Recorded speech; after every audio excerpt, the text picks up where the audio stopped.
and welcome. I am C. Virginia Fields, founder and president of the National Black Leadership Commission on Health, formerly known as the National Black Leadership Commission on AIDS, which was founded in 1987, thereby making this the oldest nonprofit organization in the United States dedicated to serving the Black community in the fight against HIV/AIDS. Now, having evolved and become a comprehensive advocacy, policy, and action organization, we expanded our focus to include health issues and disparities impacting Black African Americans. In November of 2019, after a 2-year rebranding process, we announced the current name change to National Black Leadership Commission on Health, also known as Black Health. The board adopted a new mission statement, which is to champion promotion of health and prevention of diseases to reduce disparities and achieve equity within the Black community. There was approval of a new vision statement to reduce disparities and achieve equity to promote the health and well-being of Black communities through advocacy, policy, and action. And the organization expanded its health focus areas of diseases that we know are disproportionately impacting Black African Americans in terms of rates and mortalities. And these expanded health focus areas include HIV/AIDS, Hepatitis C, breast cancer, prostate cancer, diabetes, mental health, cardiovascular disease, and sickle cell. Black Health works with a very broad spectrum of local, state, and national leaders, faith leaders, community-based organizations, and a very diverse group of other stakeholders towards the achievement of its mission and realization of its vision. I think we can all agree that these continue to be and will be for a while challenging times, as well as historic times that we are living, in which we are living. COVID-19 pandemic, social unrest pandemic, political turmoil, all of which have profound impact on our health. COVID-19, of course, continues to illuminate historical racial inequities brought to the forefront and lifted the veil of racial health disparities that disproportionately impact Black lives. While this is very disturbing, it is not surprising that Black people are at greater risk for contracting the virus and, in fact, dying at higher numbers than other racial populations. The disparities that make Black people more vulnerable are well documented. They're well documented, they are systemic, and they are irrefutable. diabetes, cardiovascular disease, mental health, respiratory problems, HIV/AIDS, hepatitis C, cancer. All of these are the areas on which the work of Black health is now focused. So on behalf of the board of directors and staff, again, it is my pleasure to welcome you to this webinar today, The State of Black Health, Lifting the Veil of Racial Disparities that continue to disproportionately impact Black African Americans. And I might add that this is the first of a series of webinars that Black Health will be hosting, because there is no way that we could cover everything that we think is important to discuss when we talk about the state of Black health. But so that we will be doing a series of articles, and we will continue to keep the spotlight on what actions can be taken at the governmental, institutional, community, and individual levels to close the health divide and to bring about needed changes. Today's session will focus on health disparities and impact on Black lives, and two of Black health's focus areas, hepatitis C and mental health in this environment of COVID. So to begin the discussion, I would like to introduce our first speaker. But before I do that, let me say too, each speaker will make a presentation of about 15 or 20 minutes, and there will be time in that segment for questions and answers. And we invite you to post questions, issues, or concerns that you might have in the chat, of course, which we will be monitoring as we go. But we want this to be engaging. We want it to be interactive, even as our presenters will provide some information and background in terms of the areas from which they are speaking. So to get us started, it is my pleasure to introduce Deborah Wafer, who serves as chair of the board of Black Health. Deborah, thank you so much, and you're on. Thank you, Virginia. And let me just qualify that by saying the new board chair of MBLACA, and I am happy to be here today. I think I can give about 5 minutes back to the presentation, because what I want to do is just kind of raise the conversation so that I can kind of set us to what we're going to be talking about today.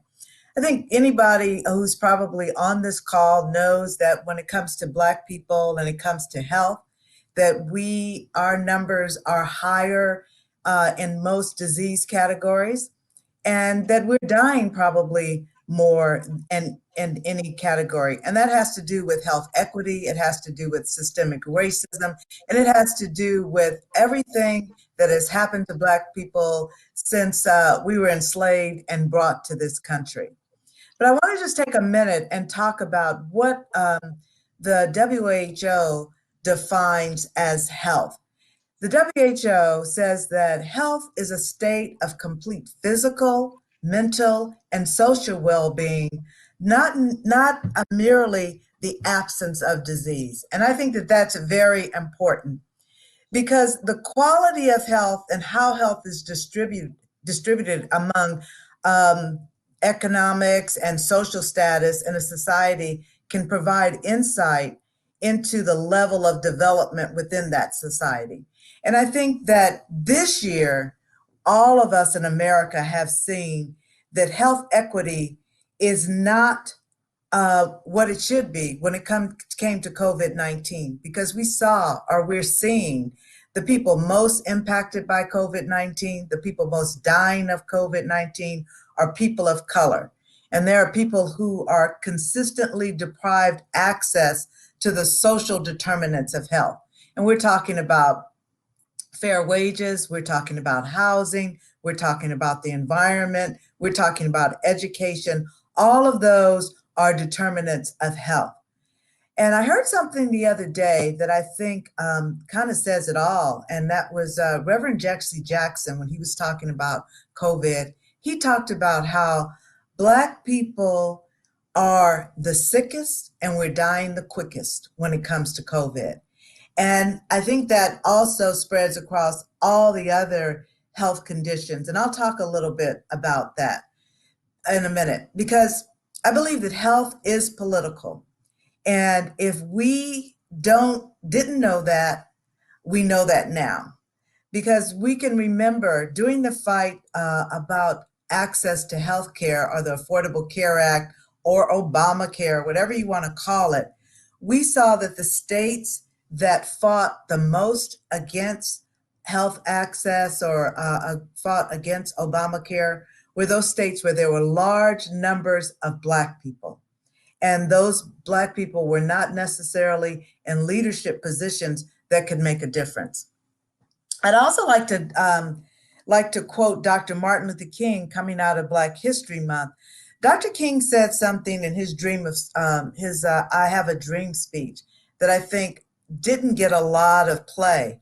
And what he said was, of all the forms of inequality, injustice, healthcare is the most shocking and the most inhumane because it often results in physical death. And that's why we have our organization, and that's why we're doing the work that we're doing. Because when you think about these health conditions and you think about Black people, as I said earlier, we're always at the top and we're always at the sickest. So I just want to go over a few of the areas that we're focusing on in our organization. And I'm not going to bore you with a whole bunch of statistics, but I do want you to hear a few facts. And the first one is, when we think about diabetes, lots of Americans have diabetes. We're talking about 34.2 million adults with diabetes. But when you talk about Black people with diabetes, we are 66% more likely to be diagnosed with diabetes. And we are also 3.5 times more likely to be diagnosed with end-stage renal disease. And then you put on top of that, Black Americans with diabetes are 2.3 times more likely to be hospitalized for limb amputation compared to whites and Hispanics. And so the end of diabetes is not very good. However, there are lots of Black people who are not aware what the long-term outcomes can be with long-standing diabetes. And so that's why we at our organization have taken it on to do more education and advocacy around that. We're going to hear more about mental health later in the conversation, but I'd just like to mention that when it comes to mental health, African Americans are much more likely to be misdiagnosed, especially when it comes to schizophrenia. And I think that's a mental health thing we don't talk about. We talk about people being depressed. We talk about people being bipolar, and we talk about other mental health issues. But when you look around this country and you look and see who's homeless and who has mental health issues and they're Black, many of those people are suffering from schizophrenia, and nobody is studying that, and nobody is doing a whole lot of research on that. Now let's take cardiovascular disease. Black Americans have the highest prevalence and the highest death rate from stroke compared to the rest of the population. And I believe that when we talk about cardiovascular disease, we know that high blood pressure in African Americans is the highest in the world. And that has to do with all of the health inequities that we talked about before, whether it's access to good food, the environment, the stress, living conditions, all of those things we know can drive our blood pressure up. And living like that daily is one of the key indicators for people having high blood pressure. So whether it's hereditary because of your genetics, or is it hereditary because of your environment? I don't think we have a clear understanding, but we know that all of those are factors that drive high blood pressure. We're going to hear more about hepatitis C in a minute, but I just want to take a minute to talk about how African Americans, we are twice as likely to be infected with hepatitis C compared to the general population. We make up 12% of the population in America, and we make up roughly 22% of the people living with chronic hepatitis C. And even though hepatitis C can be cured, there's still lots of Black people living with hepatitis C who have not gotten the news and don't know that there is medication that you can take that can cure hepatitis C. Then let's talk about breast cancer. African American women have a 31% chance of breast mortality rate, the highest of any U.S. racial ethnic group. And I think it's important to know that African women are more likely to die from breast cancer than white women. And usually when Black women get breast cancer, it's much more fatal. So I think having health insurance, making sure that people can have access to prevention, testing, things like a mammogram, is one of those ways that we can address breast cancer in this country. And then I want to talk about prostate cancer, because prostate cancer is the second leading cause of death for African American men. And we know that 1 in 6 African American men will be diagnosed with prostate cancer in their lifetime. So we have to talk to our family members and talk to the men in our family about getting screened, because the earlier you can diagnose things like breast cancer and prostate cancer, the better the outcome can be. The last thing that I want to talk about is HIV. Not the last, the next to the last, because we know this, and HIV has gotten a lot of attention in the recent years. But right now, we can map where new HIV occurring, and we can map that by zip code and by county.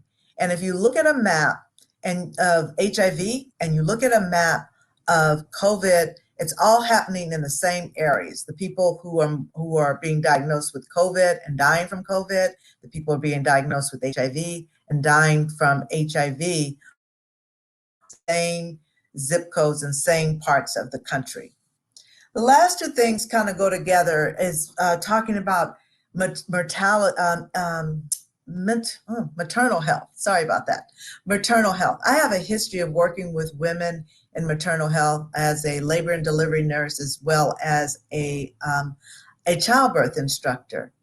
And we know that over 700 women die each year from pregnancy-related causes. And the CDC reports that 60% of those are preventable. And many of us know about the story of Serena Williams and what happened with her during her pregnancy. And any of us will know other cases where women have tried to talk to their healthcare providers about what was going on in their pregnancy and not listened to. So if we get through maternal health, we have to talk about infant mortality. And Blacks have preterm babies born between 32 and 36 weeks are 60% more likely to die following discharge. Those are really high numbers. And so if you don't have a healthy mother, it's probably very hard to have a healthy infant at the outcome. So these are just some of the numbers. I'm sure that we could go on and on about some of the other numbers, but I think it's important for us to know that Black health is still a priority.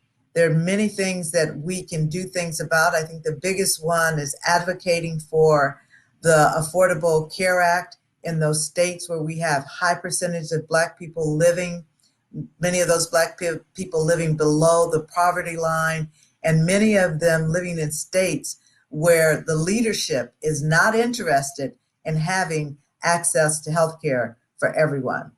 So we at the National Health Leadership Commission on Health are about championing Black health, about advocating for Black people, Black policies that are related to health, and actions to help change the health of Black people in this country. We want to do this by fighting all the time the conditions that are impacting Black health. But also, we also want to educate people about we need more healthcare providers. Everybody doesn't have to become a nurse. Everybody doesn't have to become a physician, but we need more Black faces in healthcare organizations. So when people come to see or are seeking healthcare, they see someone who looks like them. So I would ask you, if you can, to support our organization in any way you can, because at this moment, I'm unapologetically asking for support for us to do the work that we need to do. And with that, I will end and turn it back over to the moderator.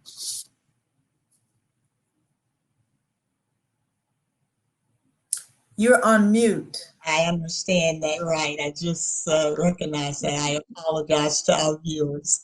Thank you so much, Board Chair Wafer. You certainly did amplify and highlight the importance of the work that we do. Just the brief overview of those numbers speaks to why it is so important to move in terms of advocacy and working to change policies, because we recognize that while we advocate, and we can continue to do that on the ground until and unless there are some policy changes that will move this even further along, we will just continue to be, working at it. So that's a part of that. And now with this new administration, we're very hopeful to be able to continue those relationships to advance policy, especially as it relates to diabetes and cardiovascular disease, and continuing with HIV and AIDS. You mentioned that,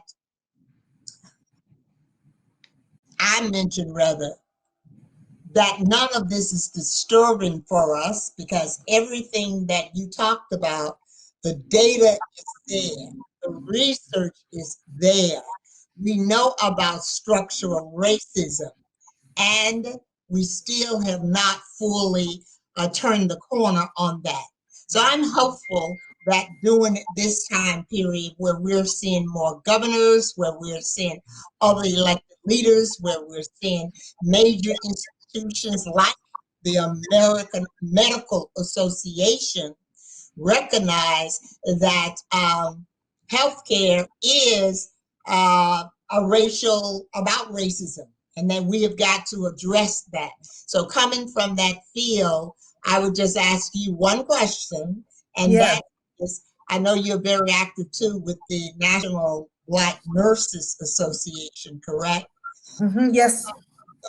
Some of the things that you might suggest at this point on a national level that those groups, or let's start with the American Medical Association, since they have spoken boldly now about racism and public health.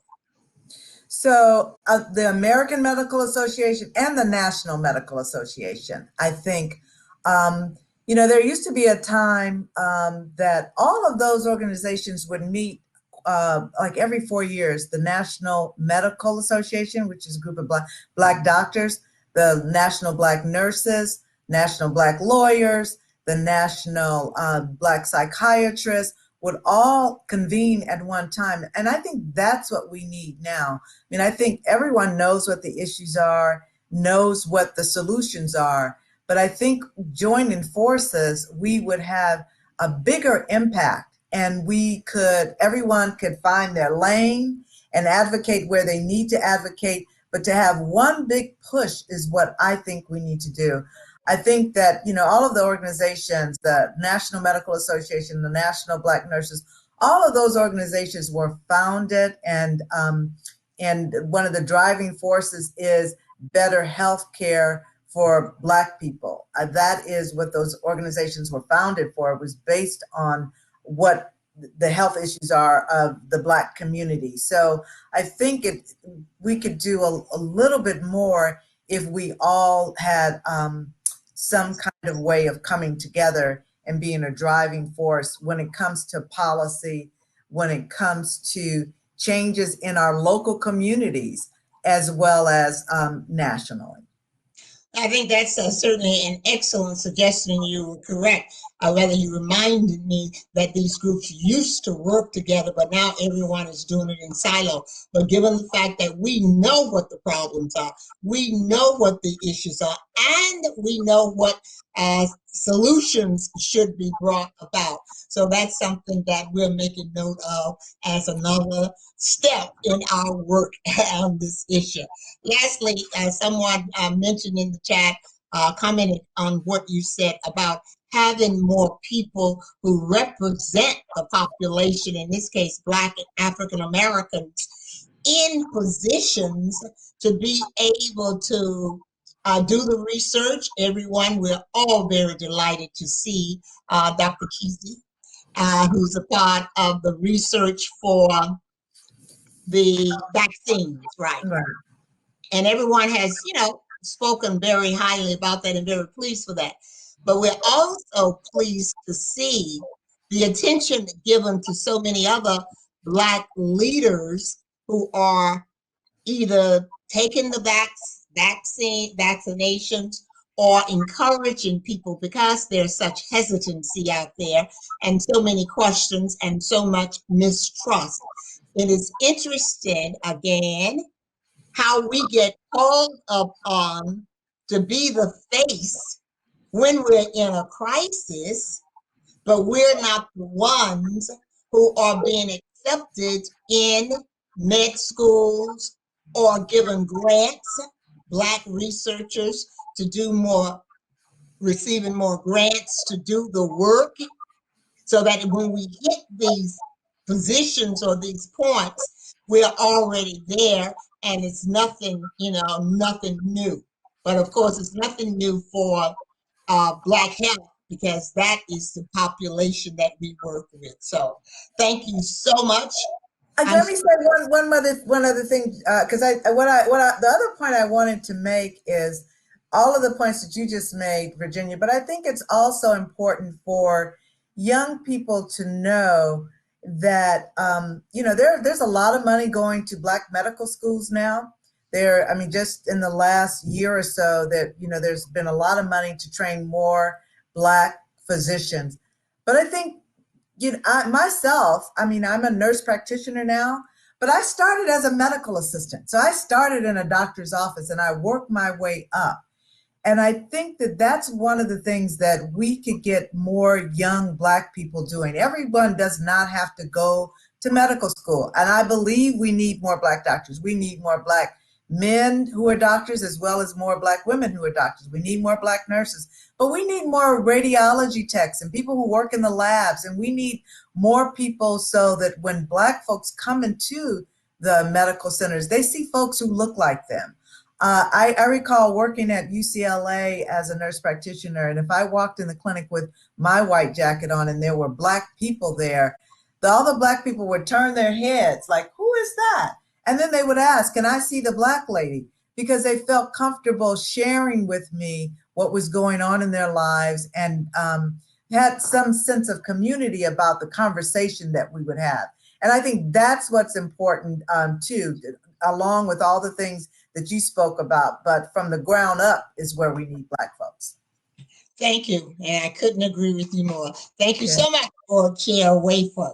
Okay. Our next speaker is going to now move us into an area, one of our focus areas, that of hepatitis C. And our next speaker is Dr. Doshani. And Dr. Doshani is a medical epidemiologist at the Center for Disease Control Division of Viral Hepatitis section of the prevention branch.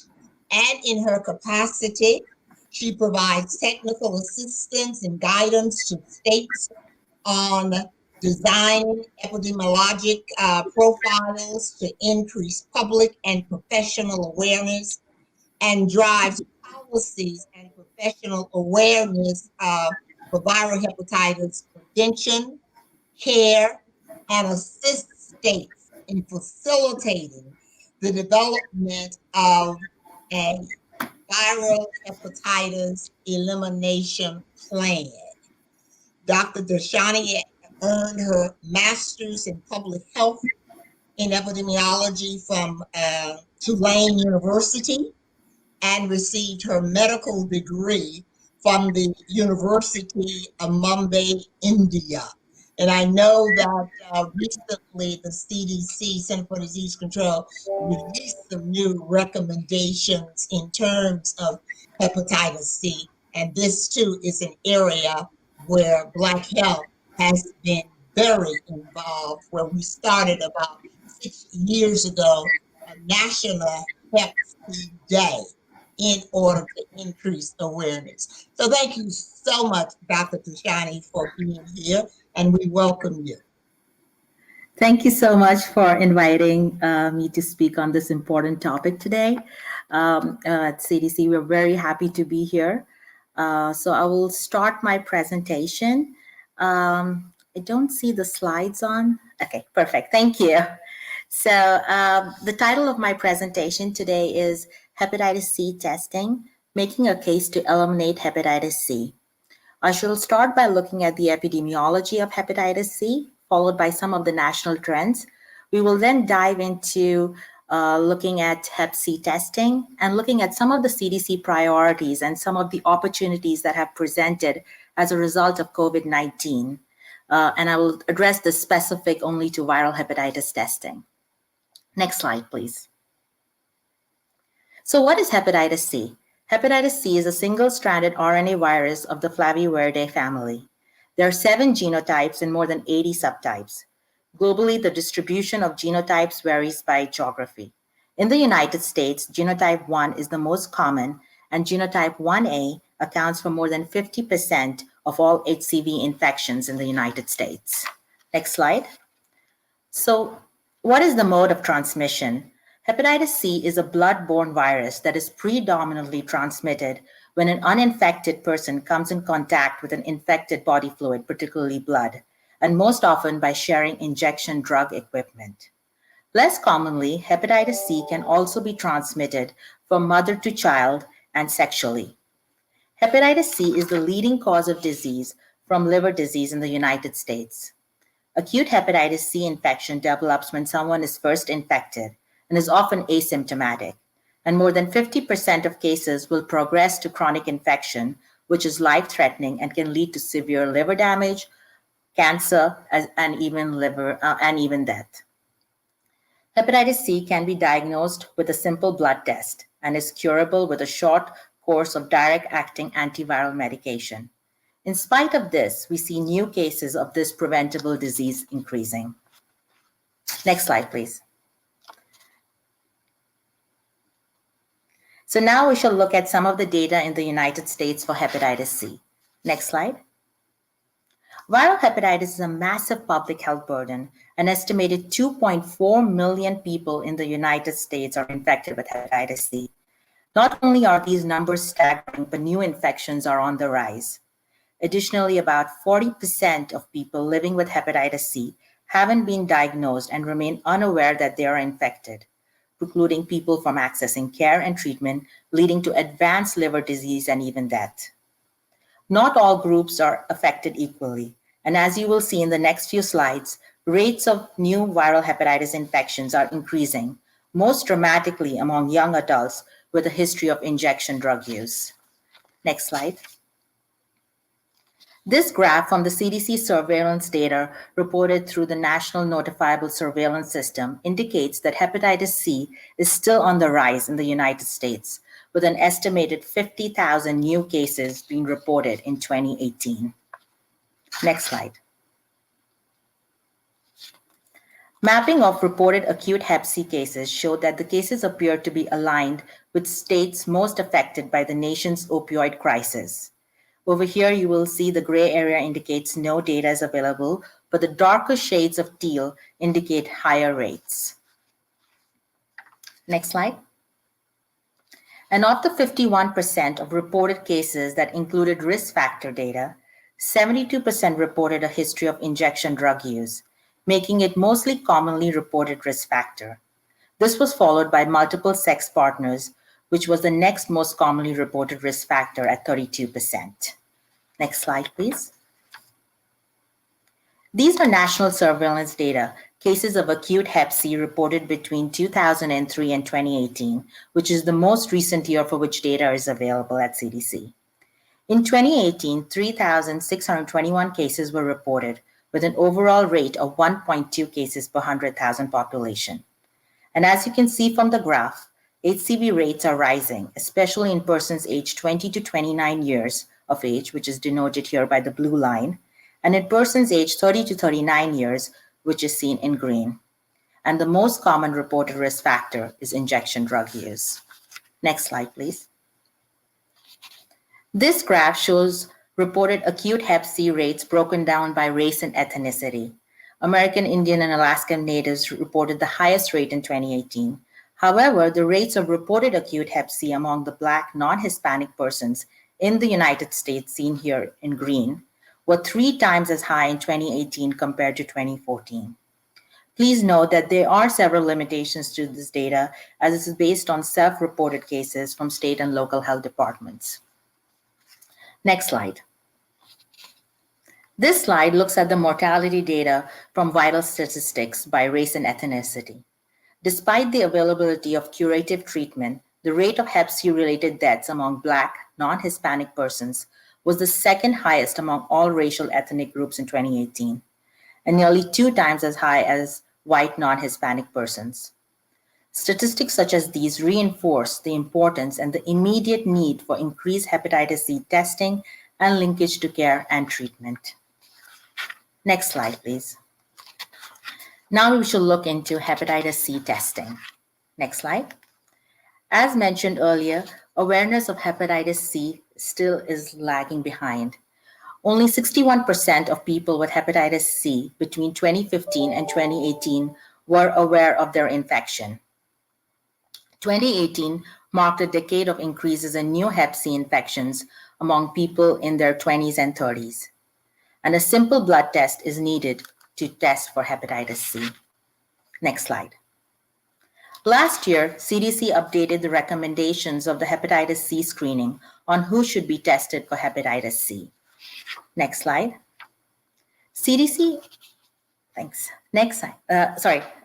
This slide only. CDC expanded its previous recommendations to recommend Hep C screening at least once in a lifetime for all adults aged greater than or equal to 18 years, and hepatitis C screening for all pregnant women during pregnancy, and for any persons who request it, routine periodic tests for persons with ongoing risk factors. On the right of the slide, you will see the risk factor indications for Hep C testing. Next slide. Hep C testing is a 2-step process. This slide shows the current CDC HCV testing algorithm, where individuals are first screened for HCV antibody. And if they are reactive, then a second tube of blood is drawn for testing for HCV RNA. If HCV RNA is negative, then no additional testing is warranted unless there is a suspicion of a recent exposure, such as a needle stick injury or other bodily fluid exposure. If HCV RNA is positive, then the person is linked to care. Next slide. Here are several interventions that CDC is working on and some of the research that has been done, which can be used in the care continuum to increase testing and diagnosis of hepatitis C, such as increasing training for providers to conduct routine testing, working with primary care providers, OBGYNs, working with providers in certain settings, such as emergency departments, substance use disorder clinics, syringe service programs. Second, ensuring access to confirmatory testing, that is working with laboratories to routinize reflex RNA testing. Utilizing technology and integrating clinical decision support tools and electronic medical records have proven to be effective as well. Educational campaigns have shown to be effective, such as developing and conducting mass media campaigns to increase patient awareness and addressing health disparities. And finally, developing innovative diagnostic tests, which are accurate, non-invasive, rapid, and point of care, and obviously confirmatory testing, such as RNA testing. Next slide. Unfortunately, barriers to testing do exist, and some of them are, which through a survey has been found out, as lack of awareness of HCV testing guidelines, healthcare providers' reluctance to ask about risks, patients' reluctance to disclose or failure to recall risks, and lack of availability of RNA reflex testing. Next slide. So now we should look at what has CDC done to increase uptake of the updated CDC testing recommendations. Next slide. CDC's viral hepatitis program, in spite of the COVID pandemic last year, which started, it has moved forward in releasing its 2025 strategic plan, along with an annual surveillance report, a national progress report, and a vital signs report, accompanying the updated hepatitis C testing recommendations. The strategic plan outlines our vision and mission and core functions.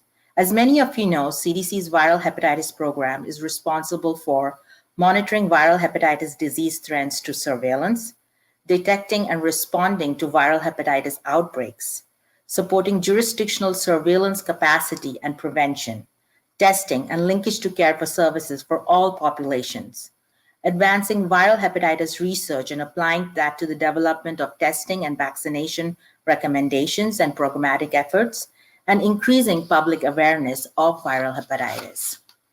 Next slide. There are 4 goals in our plan. The first two aim to reduce new infections and to reduce viral hepatitis-related morbidity and mortality, which carry forwards the program's work from previous strategic plans.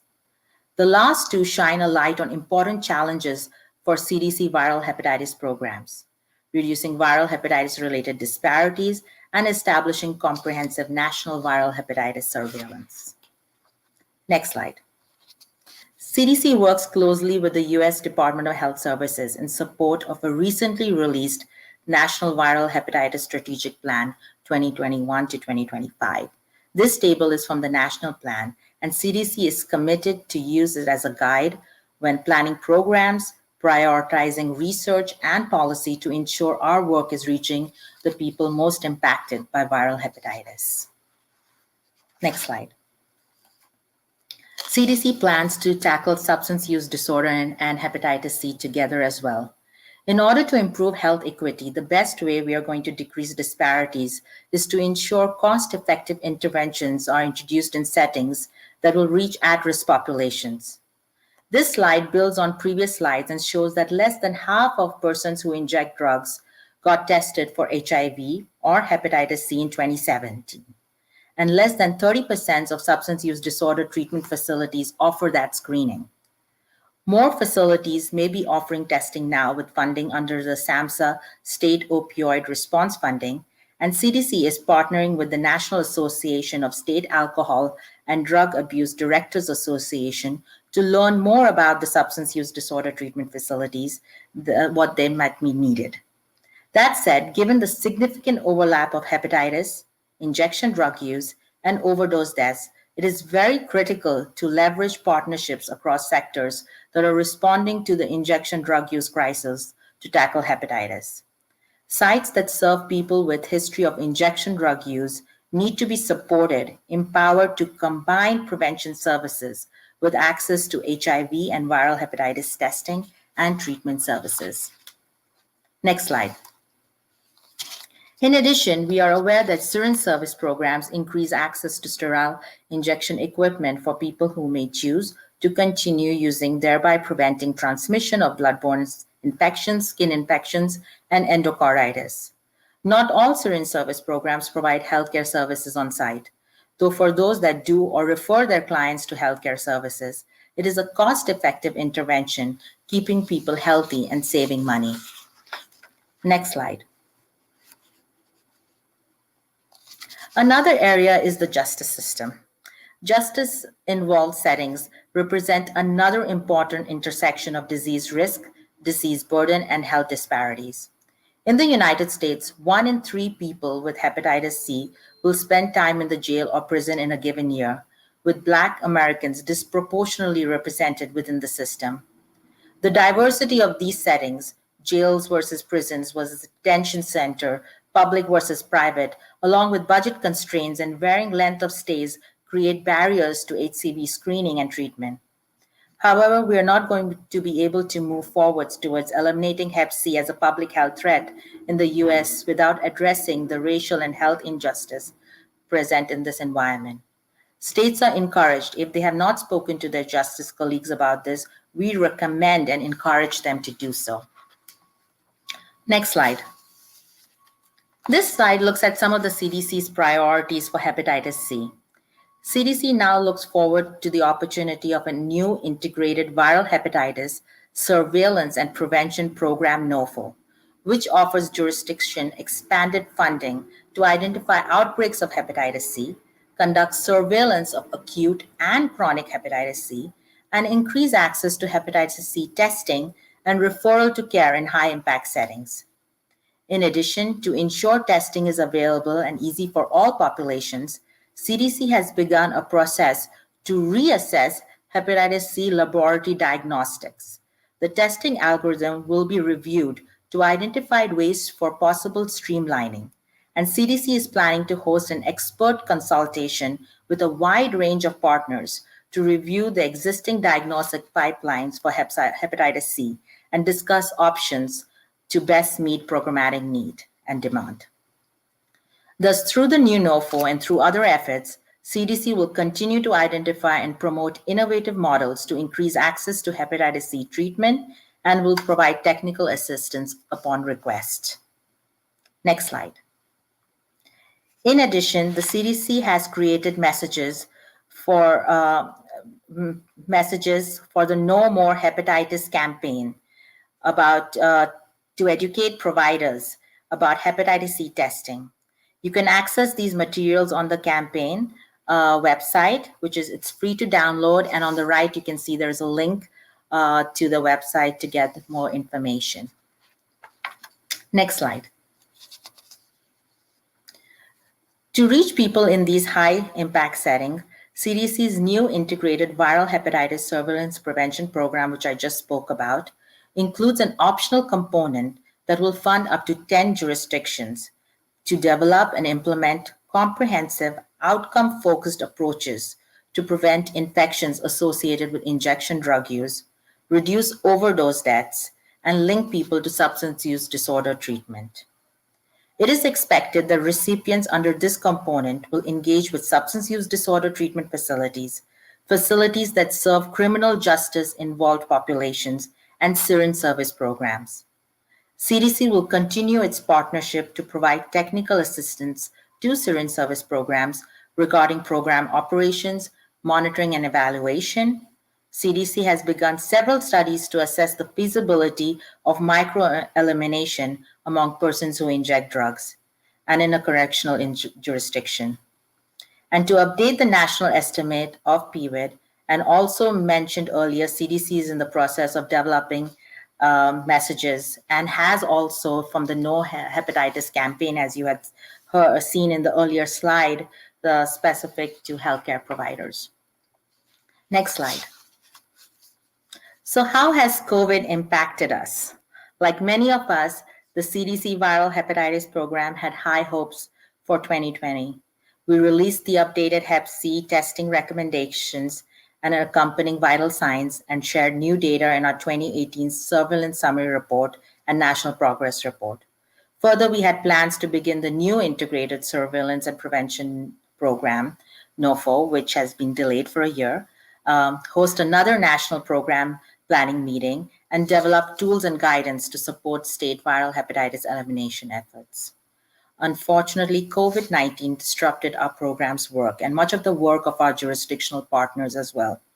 The COVID-19 pandemic disrupted healthcare services and reduced opportunities to conduct routine health screenings.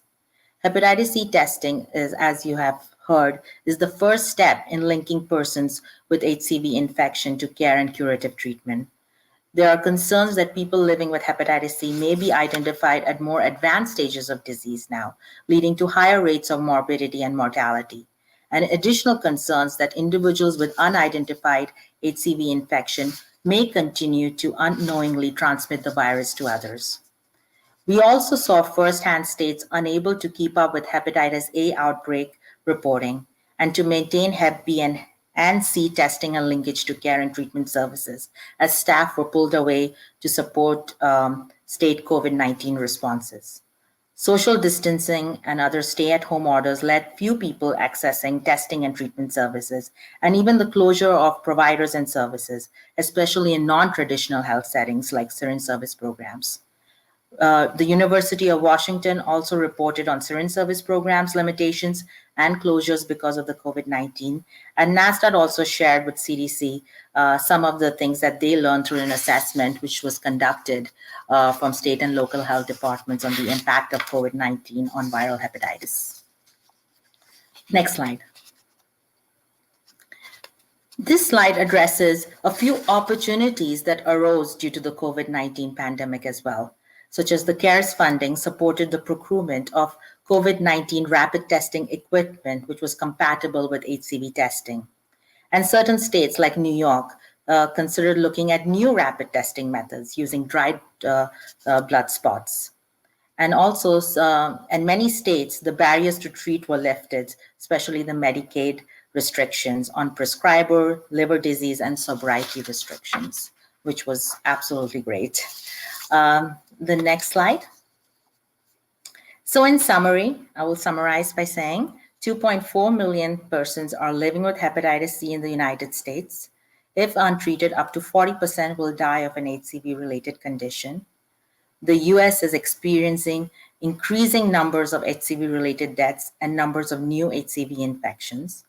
Rates of HCV-related deaths among the Black non-Hispanic persons was the second highest among all racial ethnic groups in 2018.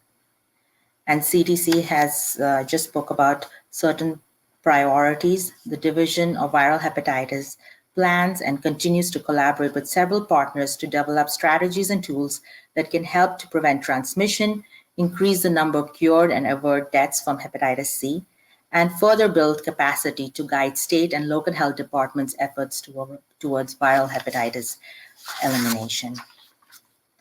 Finally, next slide, thank you. I would like to acknowledge our colleagues from the Division of Viral Hepatitis, and I would like to thank everyone for listening.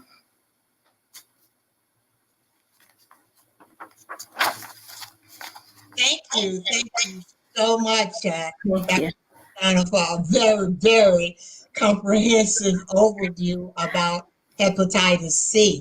Now, I know you probably covered it in your presentation, but as far as the numbers, 2.4, I think, million, you say, are currently living with hepatitis C. What is that number in comparison with the previous report? Are we seeing increased number of people living as a result of getting tested and treated, or what are we seeing? So if you look at the data which I shared with you, it's basically the data is shared from the National Notifiable Surveillance System. So it's basically where states report on acute hepatitis C infections, which they receive. At CDC, we have we sort of like estimate some of these cases as well based on a modeling to basically take into account underreporting and under-ascertainment. So, but over the years, we're seeing a similar pattern, but we do see in 2018, there has been an increase. And when we look further into our data, we're actually seeing the injection drug users and the younger population. And how, as a result of COVID, how is this affecting, again, the funding for those organizations that were receiving CDC funds and support to do their work? So the good news is, as I mentioned about this integrated NOFO that we have, this is the first year that we are going to be providing funding for all states to do surveillance. And that is a big thing, considering that for viral hepatitis, we have very little money, and we're really, taking advantage of some of this means of trying to figure out how we can support the state and local health departments in strengthening their capacity in surveillance and collecting more information. You speak about having very little money. And viral hepatitis is a major Yes. in the communities in which, again, we are focused. So in terms of moving forward on some of this, on this particular issue of viral hepatitis, the advocacy sounds like it needs to be, and I know you work with CDC, but the reality is we need money for your program. Yes, and so one of the things that, besides just surveillance, also part of this NOFO, there is being given money for prevention. And the idea behind that is to build capacity in their states in terms of having a nice advisory group, which will be formed.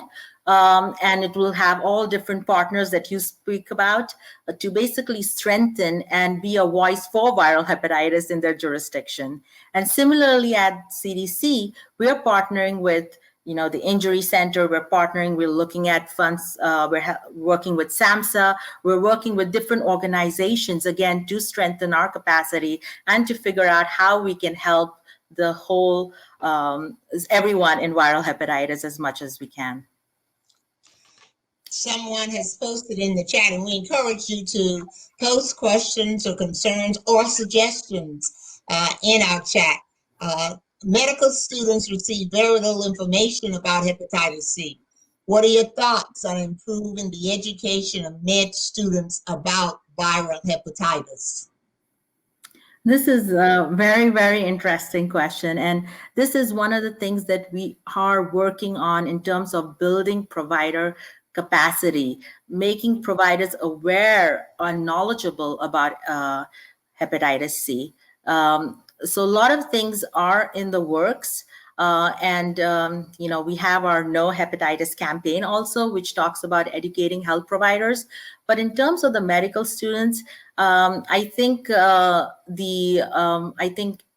again, part of the viral hepatitis plan, having university, the state health department partnering with the university, viral hepatitis coordinator, focusing on improving or making people aware of hepatitis C, making medical students aware of this new screening recommendation on hepatitis C. So I think there is a long way for us to go, but I think we are in the works of making sure that that's going on. Okay. There's another comment. I understand the lag in collection and reporting of epidemiological data. However, because of COVID, the population was basically in lockdown. And that's a concern that we hear. And of course, it has also been posted in the chat. So with this lag in collection and reporting, how is this now going to be addressed in some way? So there are two things. Right now in hepatitis, we're always in reporting. We sort of call it passive surveillance. We really don't get real-time information at CDC. So that's one of our efforts through this NOFO, is to improve our surveillance capacity, to be able to get data more in a timely fashion, to be able to support states to be able to do that as well. And as mentioned earlier, we were hit by a lot of states disrupted due to COVID-19, where a lot of states were focusing on the COVID-19 response. But I think as things are moving along, we're seeing that a lot more states are gearing back into viral hepatitis activities. Okay. Someone has raised the question, what advice do you have to address physicians who are not curing patients. They did provide some context, as you can see. We do screenings in community setting and often encounter people who know they have hepatitis C, but have been told by their physicians they are not advanced enough for treatment. What advice do you have to address physicians who are not curing patients? So I think one thing I think is important is, state and local health departments working with, the primary care clinics, the FQHCs, hospitals to promote awareness of hepatitis C testing, to make sure that promoting our new screening guidelines. I think all of those things will play an important role in increasing physician knowledge towards starting to help them out. Thank you. Thank you so very, very much. Is there anything else you would like to add? Because we're now awaiting our next speaker. I think who may be in the waiting area now. Please alert me if she is. Oh, yes, she is. So, is there any closing comment you would like to make, Dr. Doshani? I just want to say thank you for this opportunity to partner with y'all. And it's really, really exciting that the work that I heard that y'all are doing. And we hope that we can help out in everywhere possible. Thank you. Thank you. Thank you so much. And we appreciate the partnership we've had with CDC viral hepatitis. D'Angela has worked with us for time and has been a real source of support. So thank you, and it's a pleasure having you. Thank you. Appreciate it. Sure. Thank you. Okay, our last presenter is someone we've come to know and so very proud of, this young, dynamic Black woman who is doing tremendous work in areas that we know so much more is needed. And she is Patrice Douglas, a licensed therapist, certified anger management specialist, and certified parent-child interaction therapist in California and Texas. Currently a doctoral candidate at the Chicago School of Professional Psychology in Los Angeles. And I don't know if there's an update on that. She is the owner of Empire Counseling and Consultation, that's also located in California, New York, and Texas, where she specializes in anger management, men's issues, minority mental health, as well as parenting. She's been featured in numerous magazines, including Oprah magazine.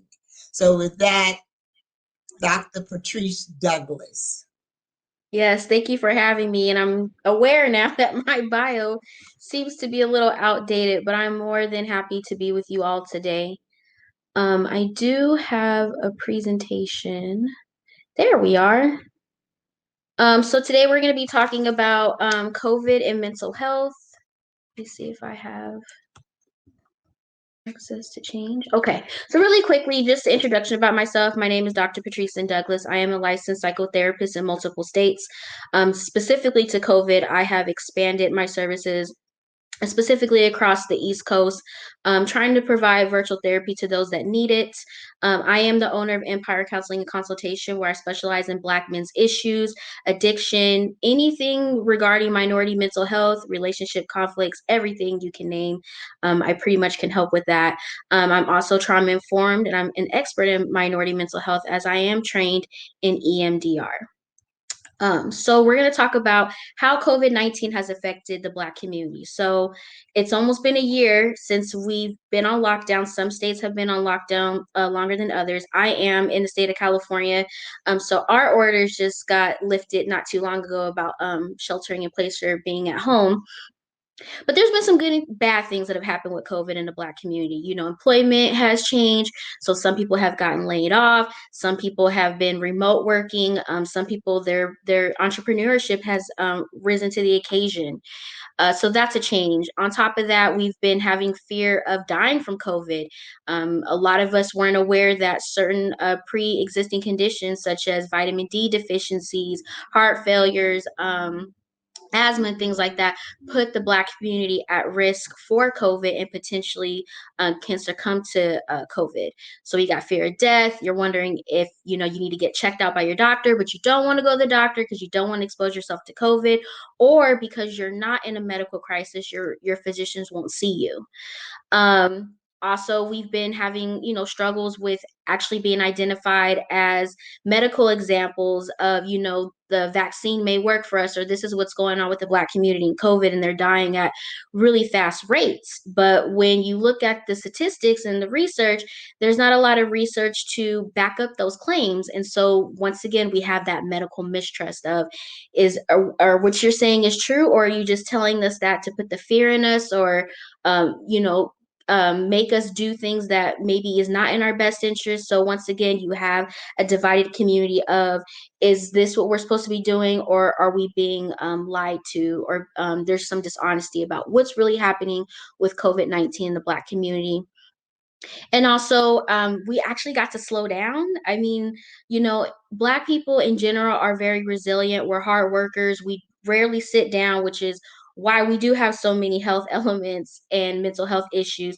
But for once, the world, and especially in America, we actually slowed down and we actually stayed home for months. So we actually got to think, and we actually got to catch up on sleep and Netflix and things like that. So it kind of brought us to a place of what it can look like to be human and not a working machine. So even though COVID has claimed so many lives over this last year, and it's been devastating, and it has changed the course of our economy and how we look at the healthcare system and how we just look at the world in general, it did have some great benefits to the Black community of, they were able to stay home, so they felt more protected. They were able to sleep. They were able to, be on social media more, which could be a good or bad thing. It gave us a chance to just slow down and really be in tune with ourselves, which I'm going to get to in a moment as to why that's a good thing and that's a bad thing. But one of the things that we could take away from COVID-19 is also the racial injustices. We were in a pandemic when George Floyd was murdered. And so when we look at those things, the frustration, the devastation, the trauma, the depression that comes with all of that, and we were sitting at home feeling helpless. One of the critical moments of the pandemic was people uniting together and trying to fight for a cause. And then you got Breonna Taylor. And then not too long ago, you also have the Capitol and what that looks like, and how if it was a person of color, a Black person that was to engage in those behaviors, where would we be today? So COVID-19 also put back into place how Black people are still treated unfairly. And even when we are at home minding our business, that's still not enough. So now we're going to talk about how that has affected our mental health, because I just gave you a whole bunch of information about how COVID affected us. Now let's get to the mental component. So there was definitely an increase in depression and anxiety. And some of this is pre-existing. A lot of us are walking around and not really identifying what anxiety and depression looks like, or it can be circumstantial. You're at home more, your family's getting on your nerves, you're on unemployment, or your unemployment ran out, you're getting bored. So a lot of those things start to affect your mental state by all these negative thoughts, the thoughts racing, your appetite changing, you're not sleeping. And so depression and anxiety was something that we definitely saw a rise in the Black community, especially with the racial injustices that happened in the pandemic. Relationships have changed. Everybody's getting on everybody's nerves. Now we're at home and we actually have to talk to each other. We actually have to deal with each other. A lot of times, especially in America, we're passing each other. We're going to work, we're going to school, we're coming home, we may eat together, we may not, we may hug and kiss and go to bed. Now that everybody is at home and you got, online school, you got remote working, relationships, especially friendships, people are isolating more, so they don't want to talk to people, or marital partnerships, they're at more conflict. And so we saw somewhat of a rise in separations and divorces, as well as people realizing that maybe they don't have the friends that they thought they had, which once again leads down to the road of depression. We also saw an increase in isolation. If you follow the rules, they say, don't go around anybody, try to stay in your immediate circle. If you can avoid, going to restaurants and things like that, just don't do it. So it's expected for you to just stay home and entertain yourself. Those issues can lead to severe depression of nobody likes me, nobody wants me, nobody cares about me, which can lead to suicide ideation and suicidal deaths, which we have seen within the Black community this past year, specifically in women and actually in prominent people that have ended their lives by suicide due to the pandemic. Fear of the unknown. When is COVID going to end? Am I going to catch COVID? If I catch COVID, am I going to die? If I catch COVID, am I going to give it to my family and then someone dies? And so that fear of the unknown, because as the Black community tries to be resilient, we try to always be one step ahead and making sure that we're fully prepared. And so if we can't be prepared for COVID, then we feel we're at a standstill, we're at a loss, which can also affect our mental health. And of course, we've seen increased substance use.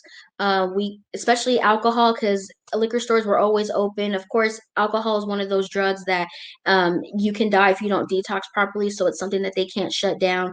So there was an increase in drinking. There's of course increase in smoking cannabis, marijuana, and so those were the vices and coping skills that people were using since they had nothing else to do unless they were working. Next slide. So when we talk about COVID and mental health, there's actually some positives. So the Black community has stepped up and they have been going to therapy more. I guess when you sit at home and you have nothing to do but think about like all the things that have been going on in your life, and now that your body's at a rest, now it's kind of bringing the issues that you've been putting on the back burner to the front, and now you got to address them. So personally, I have seen a dramatic increase, especially within Black men, of seeking mental health treatment. Which is awesome, but in a way, it's also a hindrance because there's not that many Black therapists that are available, and because the pandemic has skyrocketed everybody's mental health issues, a lot of us are full. Therefore, we're not getting in people as much as we used to in the past. We're starting to look for more resources outside of therapy. We're doing, some exercising. There was a lot of free yoga classes on Facebook and Instagram, and becoming certified yoga instructors, and getting more into the arts, the paint and sips, or just painting, crocheting, and things like that, where we were actually taking other resources and making them into a routine. We were getting more into our creative artistic side, which was very helpful for a lot of people. And then because of course businesses closed due to the pandemic, unfortunately people were laid off because they had to cut staff in half, or after the George Floyd and the other racial injustices that occurred, their work environment was not as safe as they thought it once was. They decided to become an entrepreneur, or they decided to bring their business to the forefront and actually make it their full-time. So we saw an increase in the Black community actually building businesses and withstanding those businesses and making lucrative income, which is very, very, very important to the Black community. So when we talk about those things, we also need resources, right? So while we're still in the pandemic, there's new strands, there's a lot of conversation happening. Some states are still not fully operational. Like I said, in California, we're still, with the outdoor dining and things like that. It's still a hindrance out here. It's still scary, especially with the vaccine. Should I take the vaccine? Should I not take the vaccine? How do I know to trust medical professionals? They're having, the Black community, the medical professionals on TV taking the vaccine, but still we don't have the research to really feel comfortable, or the examples of the sample sizes and things like that they used to make sure that this vaccine is actually healthy for the Black community. We still need the support. And so here's some resources that will be helpful if you're looking for a therapist, if you're looking for experts in these areas where you have questions, concerns, and you need some support on it. I would highly recommend that you go to these websites. Therapy for Black Girls. A majority of the clinicians on there are Black women. You do not have to be a Black woman to benefit from this website. It's just a website where all of us get together as Black clinicians in one space, so you can find us easier. You have Melanin and Mental Health, where it's a combination of Black and Brown communities of clinicians. You have Psychology Today, which is the biggest search engine for all mental and substance abuse services. You have My True Circle, which was developed by a Black man who is a mental health advocate to not only do virtual therapy, but have a directory of providers that are providing virtual services. And then also you have Therapy for Black Men, which is a collective of clinicians of color, I believe primarily Black, where you can go and find services for men, and you can also find them for women as well. So I know my presentation was kind of short, but I want to make sure that I stay in the time to the respect of this conference. So if you have any questions, please feel free to email me at info@patriceanddouglas.com. Here are my websites. I consider myself another resource as well. I have a lot of infographics that are available for download for free off my website that highlight what suicide looks like in Black men, what anxiety looks like in Black women, what depression looks like in adolescents and Black men. You have other downloads for therapy, where if you don't know what questions your therapist is going to ask, you can download those. Or if you need 100 ways to do self-care on a budget, I got you there too, where that's a download as well. I've also launched a webinar that focuses on the DSM-5 from a Black perspective. It's called DSM-5 The Black Way. We are focusing on anxiety disorders right now, where we're taking that cultural component and making it make sense when it's regarding anxiety disorders and how that can look like, what it can look like in the Black community. And I am done. Wow, thank you so much, Dr. Douglas, for that very, very informative presentation. I just have one question. Well, let me go to the chat first. What are things parents can do to support their children and teens during this pandemic? Oh, that is a really good question. So I definitely think for our children and teens, our adolescents, they are experiencing something that they never thought in their wildest dreams would happen. And so they are missing out on a lot of opportunities that most of us got to experience in our adolescent phase. And so what I would say for parents is to extend grace to your adolescents, your teens, especially when it comes to virtual school. I don't know what state you guys are in, but in California, we are still doing remote learning, and that is very difficult for our younger populations, not to be able to touch their friends, not being able to run around and play with their friends or just have that freedom. They have to kind of be glued to a screen, which is not fun, especially when it's not for entertainment. Also check in with your kids. How are you doing? How are you feeling? Go for walks. Find activities that you can do together where it doesn't feel like it's such an isolating experience. It's more of a collaborative, like, hey, I know how you feel, but we can get through this together. But the biggest component I would say is just extend grace.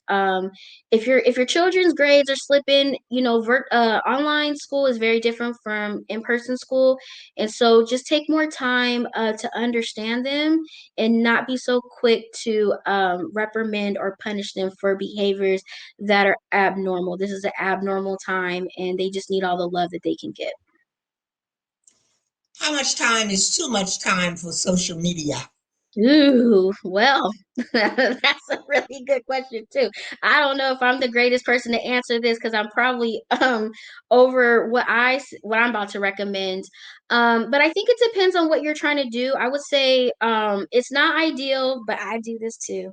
It's not ideal to scroll before you go to bed. Your brain needs shutdown time before it can really get to sleep. And so if you're scrolling till 11 p.m., you're probably not going to hit your deep sleep until about 1 or 2 o'clock because your brain is still going even though the screen is done. So I would say that if you're gonna scroll social media, try to do it in increments of maybe, I would say, 30 minutes to an hour at a time. And it's more about what are you doing on social media? Are you looking at funny memes? Are you looking at funny videos to kind of lift your moods? That's one thing. If you're searching for like news articles or the pages that you follow are kind of on the negative side, then you definitely want to avoid looking at those at long periods of time, maybe 15 minutes a day max. But if you find yourself wanting to be on social media more than being interactive, there is a feature on Instagram where it shows you, and I think it's on the iPhone too. It shows you how much time you're on social media. So if you're looking at 6 to 8 hours a day, it's time to find a different hobby that doesn't have you glued to the screen, and get out and do something different. Can you speak about the increased suicide rates that we're reading and hearing about with respect, especially among young boys? Yeah, definitely. When it comes to mental health disorders and complications, especially among young boys and men in general, they have a hard time identifying what the feeling is.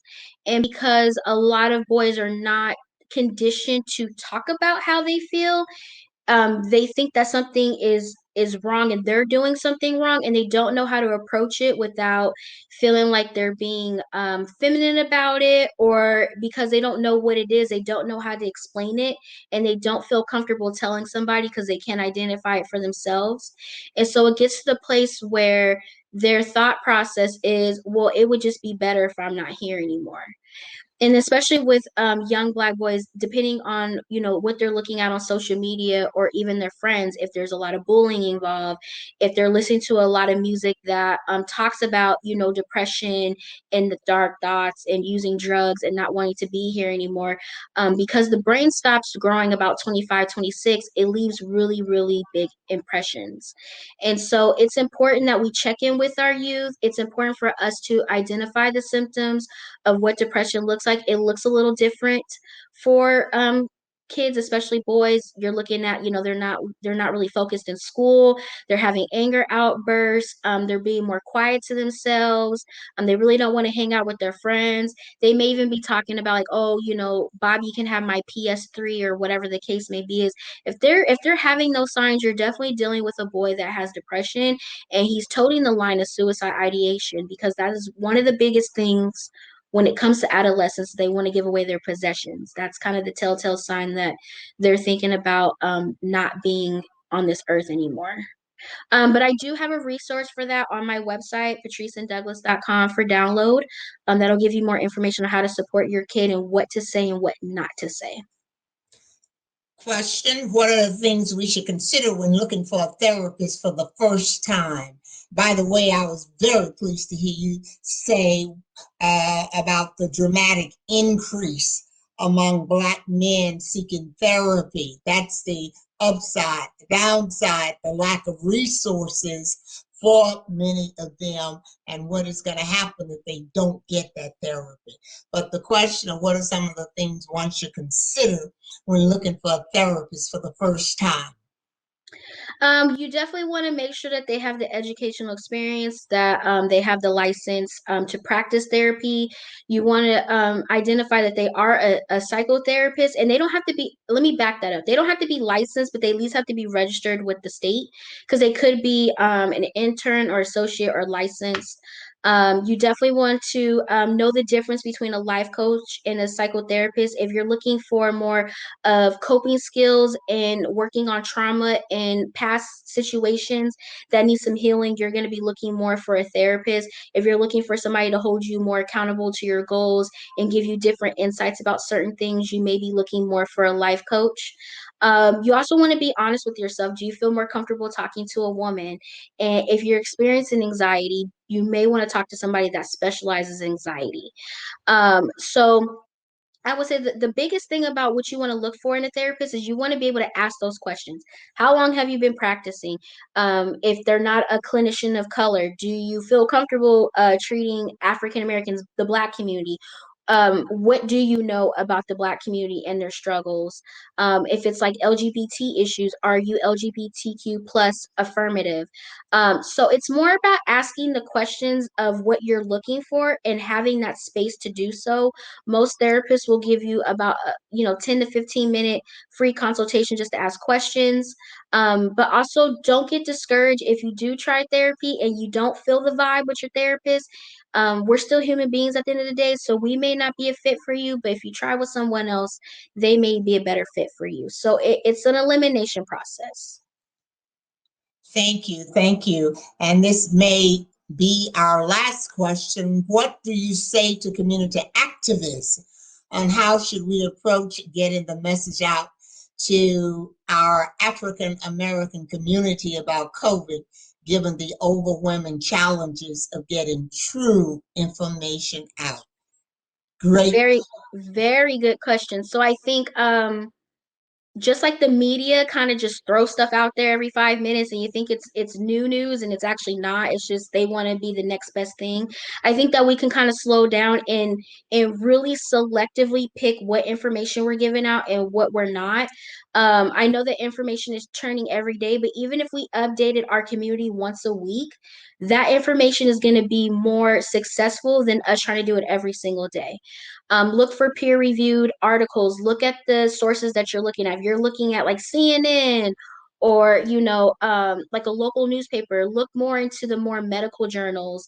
And like I said, it's more about not having to rush the information out there so quickly. It's more about like, hey, once a week, we're gonna give you all the information that we compiled this week, and we're gonna selectively choose which ones are more factual, and we're actually gonna give you the information that may not be factual, so you know what to look out for.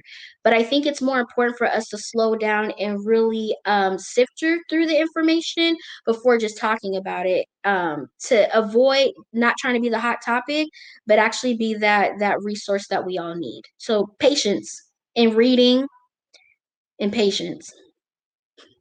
That is very important because one of the things that Black Health has and continues to do is to host webinars to debunk some of the myths and the lack of information as well as information. Because as many of us continue to hear, even in terms of mainline media, that Blacks are hesitant or do not want to be vaccinated. We're finding, yes, you have the population in those categories, but there are so many others who want to be vaccinated, who are Black, African Americans, but they cannot get appointments due to the process of having to go online, having to go on various websites to get appointments, or to wait on the telephone for long periods of time. So these are real barriers to getting tested. So how can we begin to shift that message? And I understand that we may not have time to even respond to that question because I'm being told that we only have 1 minute left. So in that time, I want to thank you. I want to thank you for all that you do. I want to thank you for the work that you continue to do, and we very much appreciate it. And thank you so much for coming on and sharing this with us today. And I said at the beginning that this is the first in a series of webinars on the state of Black health that Black Health will be hosting, because as we can all see today, there are so many different components and parts to this that we have just simply began to scratch the surface today. So I thank you. Thank you for having me. Thank you. And I also want to thank the Manhattan Neighborhood Network, public broadcasting organization that made this possible for us to be able to be on Facebook. And I understand that there are some other platforms that are carrying it. And I certainly am very, very grateful for the Manhattan Neighborhood Network for the work that they do in terms of providing information. Thanking our funders, Novo, Gilead Science, and we hope to be able to continue to bring these kind of webinars to help inform our viewers and provide information and encourage you to follow up on the resources that you hear about. So thank you. Thank you for joining us for our first. We will keep you informed about the next one, and any suggestions you have about what you would like to see as part of the state of Black health conversations, especially as it relates to our focus areas, that I mentioned at the beginning of the show. Thank you.